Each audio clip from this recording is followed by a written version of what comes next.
We need to turn to the epic standoff unfolding in a whole new world in Washington, where Democrats now hold power too. And this morning, a new round of White House discussions to end the shutdown, but with the two sides seemingly talking less to each other and more directly to voters.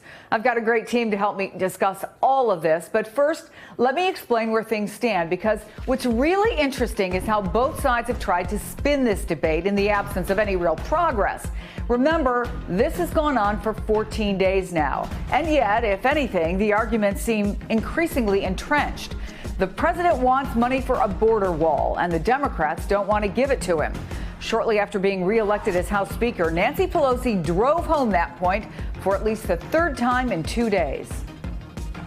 A wall is an immorality. It's not who we are as a nation. And this is not a wall between Mexico and the United States that the president is creating here. It's a wall between reality.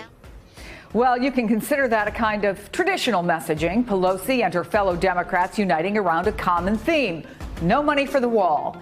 Now, the president had mostly stuck to his messaging as well, tweeting about the wall 20 times in the past week. But on Thursday, he took things to a whole new level, at times a very confusing level. Three things here. First, he had an impromptu appearance in the briefing room where he didn't offer any new information. He didn't take questions, just made his case for the wall and surrounded himself with Border Patrol supporters, including two pretty regular guests on Fox News, suggesting, contradicting polls by the way, that most people are with him. I have never had so much support as I have in the last week over my stance for border security, for border control, and for, frankly, the wall or the barrier.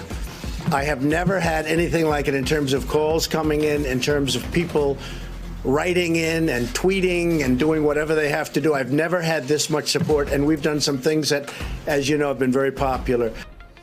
Then you have this weird Instagram post, which evokes Game of Thrones. Weird because if you watch the show, you know the wall comes down. It was totally ineffective. And finally, check out this video.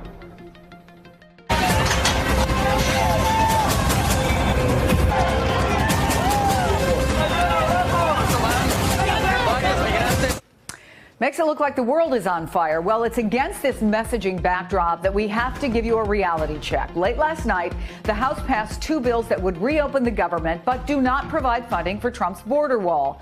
Senate Majority Leader Mitch McConnell has said he won't even bring it up to a vote.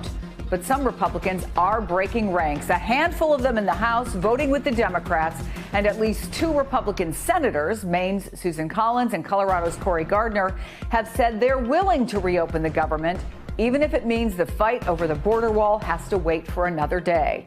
Hey there, I'm Chris Hayes from MSNBC. Thanks for watching MSNBC on YouTube. If you want to keep up to date with the videos we're putting out, you can click subscribe just below me, or click over on this list to see lots of other great videos.